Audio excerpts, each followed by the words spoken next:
سرکار بڑے تبسم فرمائے، خوش ہوئے حضرت ربیع بن کعب کی خدمت سے۔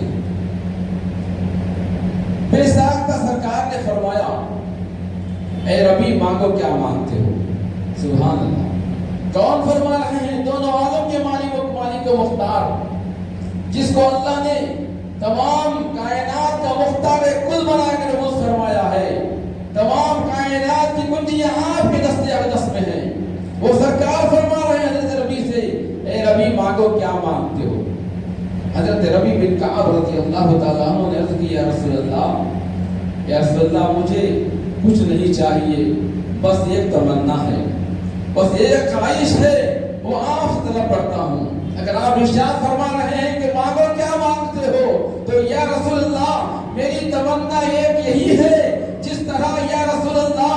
آج دنیا میں آپ کی قربت میں ہوں، اسی طرح جنت میں بھی یہ موقع مل جائے آپ کے ساتھ رہنے کا۔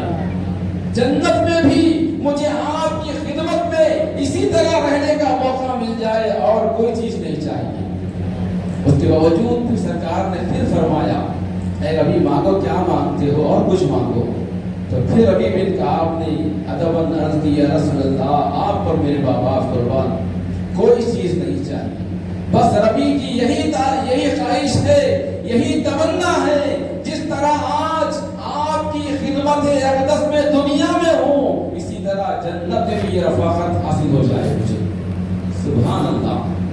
سرکار مدینہ صلی اللہ علیہ وسلم نے مطلقاً فرمایا، یہ نہیں فرمایا اے ربیع فلاں چیز مانگو فلاں نہ مانگو، فلاں مانگو فلاں نہ مانگو، یہ نہیں کہا فرمایا، سرکار نے مطلق فرما دیا اے ربیع مانگو کیا مانگنا چاہتے ہو۔ اسی لیے تو کسی شاعر نے کیا خوب کہا ہے، خالق کل نے آپ کو مالک کل بنا دیا۔ سبحان اللہ بولیے، خالق کل نے آپ کو مالک کل بنا دیا، دونوں جہاں ہیں آپ کے قبضہ و اختیار میں،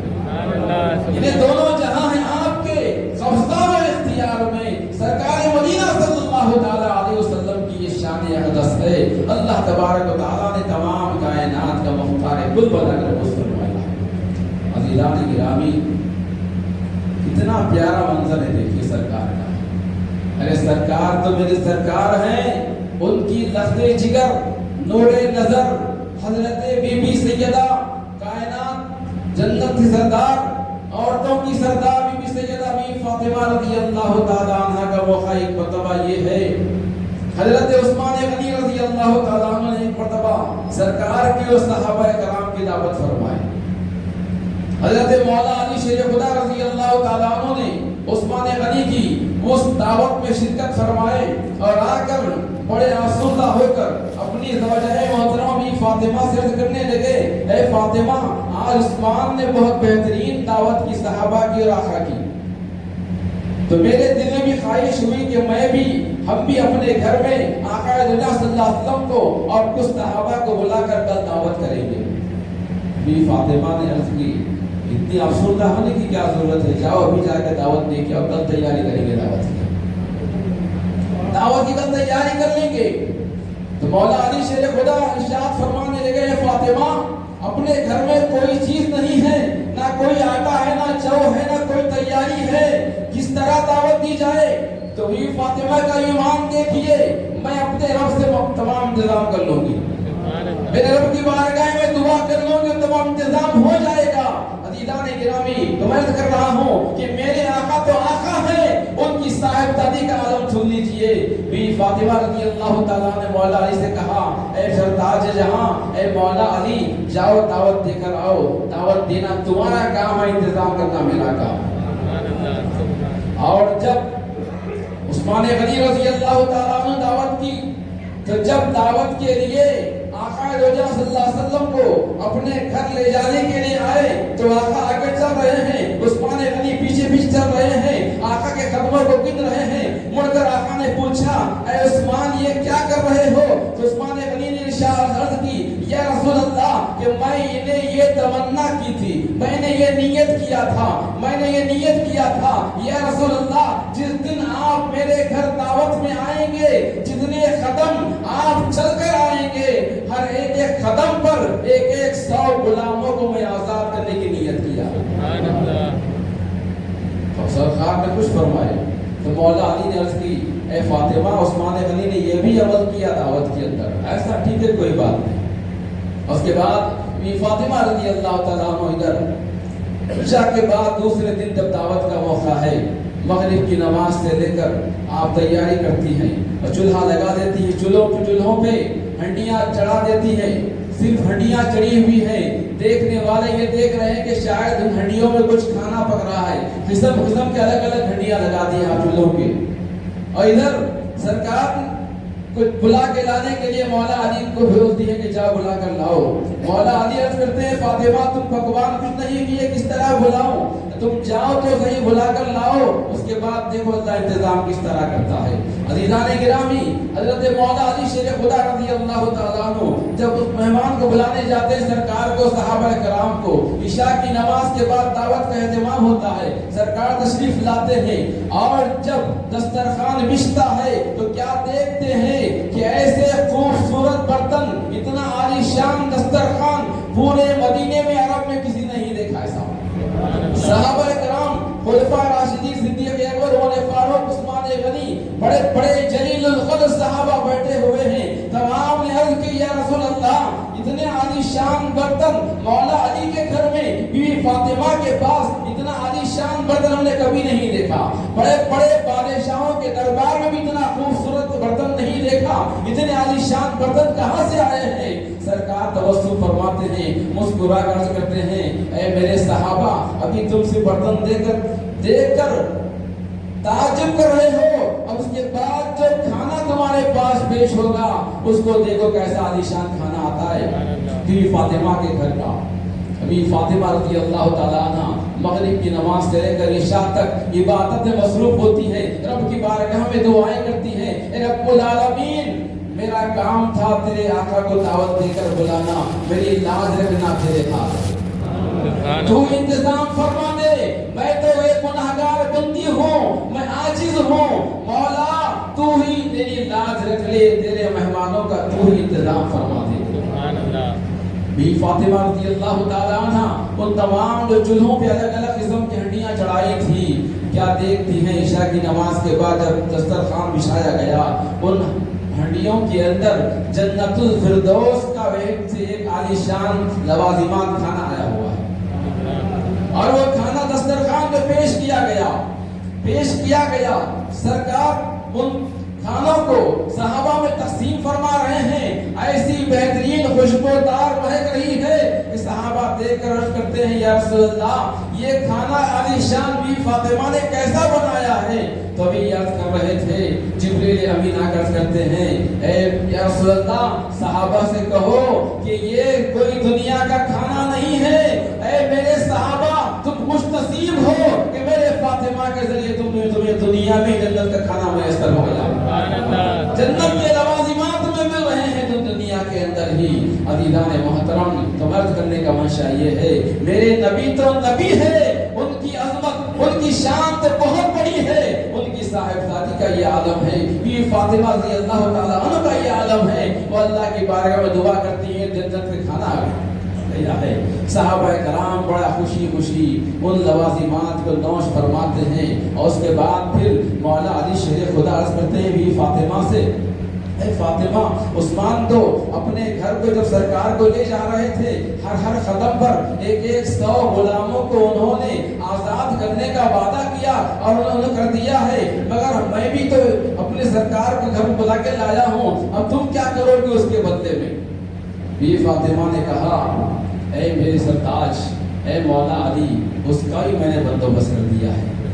اس کا ہی میں نے بندوبست کر دیا ہے۔ کیا کیا ہے؟ تو بی فاطمہ نے ارشاد فرماتی ہیں، اے مولا علی شیر خدا، جتنے قدم میرے آقا، جتنے قدم اپنے گھر سے میرے گھر چل کر آئے ہیں، ہر قدم پر 1000 گناہگاروں کی بخشش کا سامان کر دیا ہے۔ 1000 گناہگاروں کی اللہ کی بارگاہ میں نے بخشش کروا دی ہے۔ سبحان اللہ۔ یہ پیارے اسلامی بھائیوں، دیکھو اللہ کے رسول صلی اللہ علیہ وسلم، ان کی صاحبزادی کا یہ عالم ہے امت محمدیہ سے محبت کا، ان کا یہ انداز ہے۔ اور آج کا کوئی ملا یہ کہتا ہے کہ نبی کو علم غیب نہیں تھا، نبی سے نہیں مانگنا چاہیے، ایسی ایسی بیوقوفی کی باتیں کرتے ہیں، تو ان کے بارے میں ہی کہنا پڑے گا سرکار کی عظمت کا، سرکار کی عظمت کا انکار تعجب ہے، سرکار کی عظمت کا انکار تعجب ہے۔ ان عقل کے اندھوں کو توفیق خدا دینا، ان عقل کے اندھوں کو توفیق خدا دینا۔ خالق کل نے آپ کو مالک کل بنا دیا، دونوں جہاں ہیں آپ کے قبضہ و اختیار میں۔ عزیزان محترم، آقا دو جہاں صلی اللہ علیہ وسلم کی بڑی شان ہے، وہ حضرات بڑے خوش نصیب ہیں جو حج کے لیے جا رہے ہیں، ان سے میری ادباً گزارش ہے کہ سرکار کی بارگاہ میں جاؤ تو پورے ادب و احترام سے سرکار کی مواضع اقدس پر جا کر سلام عرض کرو، صلاۃ و سلام پڑھو، ادب سے درود پڑھو، ادب سے وہاں پر کچھ مانگو، اس طرح مانگو۔ وہ تو سرکار تو ہر امتی کے دل کی دھڑکن جانتے ہیں، ہر امتی کے دل کے اندر کیا تمنا ہے وہ بھی جانتے ہیں، مگر پھر بھی ہم بشری تقاضا ہے، انسان کی تقاضا ہے کہ جو بھی اپنی تمنا ہے، مگر سرکار کی بارگاہ میں جاؤ تو بڑے ادب سے احترام کرو۔ وہ ایسی بارگاہ ہے جہاں ہر مخلوق سرکار کی ادب کرتی ہے، ہر مخلوق سرکار کی ادب کرتی ہے، اور فرشتے تو فرشتے ہر روز صبح اور شام 70 ہزار فرشتے سرکار کی زیارت کے لیے آتے ہیں عزیزان گرامی، اور ان فرشتوں کا پھر ان کی باری نہیں آتی، پھر ان کو موقع قیامت تک نہیں ملنے والا، مگر انسان ہے، اللہ کا کرم ہے، اسے اللہ نے سرمایہ دیا ہے، تو کوئی سال میں 2 بار جا رہا ہے، کوئی ہر سال جا رہا ہے عمرہ کی نیت سے، مگر یہ ہماری خوش نصیبی ہے۔ عزیزان گرامی، اللہ کی بارگاہ میں دعا ہے کہ رب العالمین ہم سب کو مولا آقا صلی اللہ علیہ وسلم کی شفاعت عطا فرمائے، ان کی بارگاہ کی حاضری کا موقع ہمیں عنایت فرمائے۔ رب العالمین ہمارے گناہوں خطاؤں کو معاف فرما، ہمارے آقا کے طفیل مولا ہم سب کو صراط مستقیم پر قائم و دائم فرما۔ رب العالمین جو بیمار ہے مولا انہیں شفا کاملہ و عاجلہ عطا فرما، صحت و تندرست عطا فرما، عمر میں درازی عطا فرما۔ رب العالمین ہماری دعاؤں کو، التجاؤں کو آقا کے طفیل میں قبول و منظور فرما۔ اللہم صلی علی سیدنا مولانا محمد وعلی آلہ سیدنا مولانا محمد وبارک وسلم برحمتک